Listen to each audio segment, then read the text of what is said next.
La nuca es una región comprendida entre la parte posterior del cuello y la parte inferior de la parte posterior de la cabeza. Algunos autores incluyen la nuca dentro del estudio de las estructuras de cuello y estos músculos que hablaremos a continuación, que son los músculos de la nuca, lo incluyen dentro de los músculos del cuello. Sin embargo, otros hablan de que el cuello anatómicamente es desde la columna hacia adelante y separan los músculos del cuello en los que están prevertebrales, que están en mis primeros videos del canal, lo pueden buscar con el nombre de músculos del cuello, y los que están posterior a la columna vertebral, que yo los hice en dos videos. Uno como músculos del dorso, que les recomiendo que lo vean, que está muy bueno. Y esto que son específicamente 4 musculitos que están en la nuca. También en este video hablaremos acerca del triángulo formado por dichos músculos, que es el famoso triángulo nucal o triángulo suboccipital. Muy bien. Como les estoy comentando, en esta visión posterior del cuello vamos a encontrarnos 4 músculos en las profundidades de la región posterior, que serían como que más anterior que los superficiales del dorso. Entonces estos 4 musculitos están tapados por 2 músculos que tuvimos que seccionar para llegar a ellos. A saber, aquí, como pueden ver, seccionamos el esplenio de la cabeza, que sería este con este, y este con este sería el complejo mayor, también llamado semiespinoso de la cabeza. Una vez que yo corté el trapecio, corté el esplenio y corté el complejo mayor, que es el semiespinoso de la cabeza, yo me encuentro con estos músculos de la nuca. Entonces, a saber, estos 4 músculos son 2 mayores y 2 menores. Vamos a denominar el primero como recto posterior mayor de la cabeza. El que está encima de él es el recto posterior menor de la cabeza. En anatomía casi siempre lo menor está encima que lo mayor. Entonces este sería el recto posterior mayor y este sería el recto posterior menor. Y vamos a tener a 2 oblicuos. Un oblicuo mayor, que es el que está más abajo de los dos, y el que queda encima de él es el oblicuo menor. Vamos a dilucidar ahora más a profundidad cada uno de estos músculos.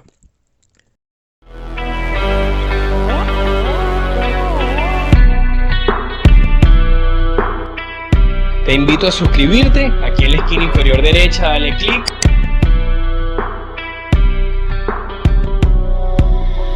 Y no olvides darle like al video. Como ustedes pueden ver a continuación, esta es una imagen de otro libro. El anterior era del Néter de anatomía. Este a continuación es del Sobota de anatomía. Fíjense ustedes lo siguiente. Aquí nuevamente seccionamos al complejo mayor y seccionamos al esplenio de la cabeza. Nos encontramos primero con el recto posterior mayor, que es el primero que les voy a nombrar. El origen de este músculo es a nivel de la apófisis espinosa de C2. Recordándole a ustedes que en anatomía la vértebra C2 nosotros también la denominamos axis. Entonces, en la apófisis espinosa de ese axis se origina este músculo recto posterior mayor, se dirige hacia arriba para insertarse a nivel de la línea curva inferior del hueso occipital. Esa va a ser su inserción. Ahora bien, el músculo que está justamente por encima de él sería el recto posterior menor de la cabeza. Este recto posterior menor se origina en el tubérculo posterior de C1. Recuerden ustedes, y si no lo saben, tienen que buscar mi video de columna vertebral, que específicamente C1, que les recuerdo que en anatomía la llamamos atlas a esa vértebra, no tiene apófisis espinosa, sino que tiene este tubérculo posterior, que más o menos es analogía o es análogo a la apófisis espinosa. Entonces ahí en ese tubérculo posterior de C1 se origina ese recto posterior menor de la cabeza. Su inserción, al igual que la anterior, pero más medial, en la línea curva inferior del hueso occipital, que también la llaman línea nucal inferior. Muy bien con los rectos. Vamos a pasar ahora a los oblicuos, comenzando con el músculo oblicuo mayor. Este oblicuo mayor de la cabeza se origina en la apófisis espinosa de C2. Entonces, ¿qué es la analogía? Que los mayores se originan todos en la apófisis espinosa de C2. Vean ustedes que el recto posterior mayor y en este caso que es el oblicuo mayor, ambos se originan en la apófisis espinosa de la vértebra C2.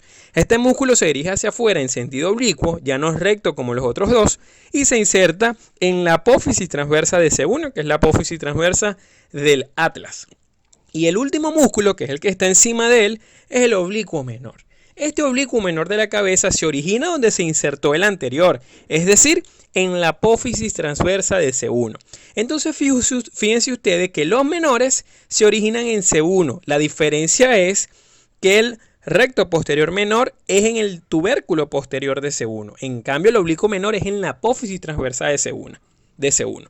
A diferencia de los mayores, que era totalmente distinto. Muy bien. Fíjense ustedes ahora lo siguiente. Vamos a hablar de la inserción de este músculo. Este músculo se inserta en un lugar que está entre la línea curva superior del occipital y la línea curva inferior del occipital. Fíjense que no es en ninguna de las dos líneas, sino en una región intermedia. Ahora, para conocer estos músculos vamos a hablar de la función. Ellos no tienen una función de extensión tan importante, de hecho no se consideran extensores de la cabeza, sino que más bien su función es más postural. Ayudan a mantener a la cabeza en su posición. Y la inervación va a estar dada por la rama posterior de C1. Recuerden ustedes que C1 da una rama anterior y una posterior. Hablo de C1, el nervio. La anterior forma parte del plexo cervical, que está en mi canal, que inerva los músculos anteriores del cuello. Y la posterior la llamamos también nervio suboccipital, que no es más que la misma rama posterior de C1, quien inerva entonces esos músculos de la nuca. Vamos a hablar entonces ahora del triángulo suboccipital. Para que ustedes entiendan lo que es un triángulo, que los estudiantes casi siempre se confunden en imaginarse, porque aquí lo que hay es que imaginarse. ¿Por qué hay que imaginarse? Porque las imágenes que hablamos de anatomía son imágenes en segunda dimensión. Son imágenes que no son 3D. Sin embargo, la descripción de los triángulos son estructuras tridimensionales. Un triángulo es una estructura tridimensional. Entonces, todo triángulo tiene un piso, es lo que aquí le puse en azul. Imagínense que eso que está en azul es el piso del triángulo. El triángulo ustedes tienen que imaginárselo como que si fuese un cofre. Para que puedan entenderlo, tienen que imaginárselo como si fuese un cofre. Entonces, eso que ustedes ven al fondo en azul claro, eso sería la base del triángulo occipital. El piso, lo que llamamos piso. Luego lo que ven aquí en amarillo serían los límites. Fíjense ustedes, porque son las paredes del triángulo. Es como las paredes del cofrecito. Ahora, el techo del cofrecito es con lo que yo lo tapo. Eso sería el techo del triángulo. Si se imaginan entonces que adentro del triángulo hay un espacio tridimensional. Ahora, imagínense ustedes que yo saque el techo y meta estructuras allá adentro en ese cofre y lo vuelvo a tapar con el techo. Esas estructuras son las que nosotros denominamos contenido del triángulo. ¿Sí entienden? Es el contenido que está dentro del continente. El continente en este caso es el triángulo con todas sus paredes. Sabiendo ya esto, vamos a hablar de los límites del triángulo suboccipital. Ahora, ¿cuáles van a ser los límites? El límite medial va a ser el músculo recto posterior mayor de la cabeza. Ese es el límite medial o límite interno.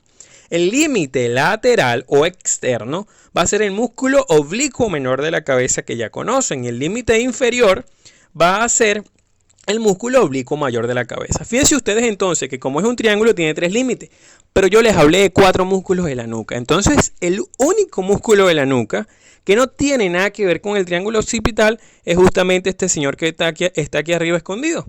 Este sería el músculo recto posterior menor. Es el único que no tiene nada que ver con los límites del triángulo suboccipital.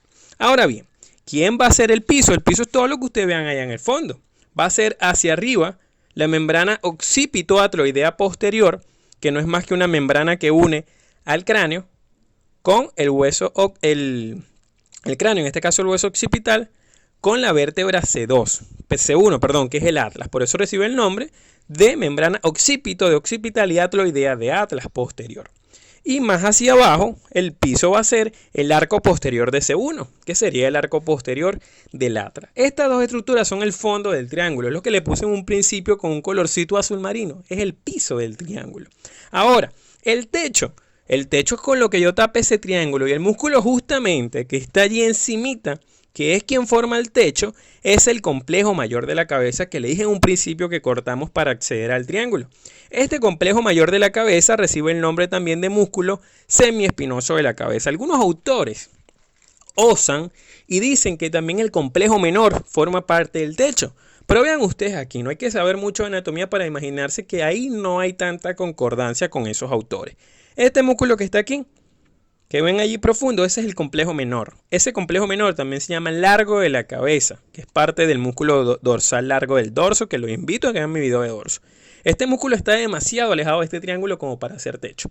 Igualmente, este que ustedes ven aquí arriba, que es el esplenio de la cabeza, Bien, él cuando ustedes lo pongan, él va a tapar el triángulo, pero no está directamente tapándolo. Quien directamente está tapándolo es el complejo mayor nada más, y por eso en este video nos vamos a quedar con el complejo mayor, que es con lo que coinciden la mayoría de los autores. Ahora, el contenido, ¿qué está dentro del triángulo? Solamente dos estructuras. Este es un triángulo bastante fácil. Vamos a encontrar la rama posterior de C1, que es quien inerva dichos músculos, que es el nervio suboccipital, y esta arteria que está aquí, que es la arteria vertebral. Son los únicos dos contenidos del triángulo. Estos nervios que ustedes ven aquí abajo sería la rama posterior de C2 y de C3. Ellos no tienen nada que ver con el famoso triángulo suboccipital. Esas serían las dos estructuras que son el contenido. Entonces, un video bastante corto. No olvides suscribirte en el circulito que te sale ahí. Es lo único que te pido a cambio. Dale like al video si te gustó. Y puedes buscarme en mis redes sociales como @JuanPisoSánchez1315 en Instagram. Les dejaré aquí los links para que vean los músculos del dorso, los músculos anteriores del cuello, columna vertebral, y así comprendan bien esta zona anatómica. Igualmente también tengo videos de cráneo para que entiendan bien el hueso occipital y entiendan en qué lugares del hueso occipital se están insertando estas estructuras.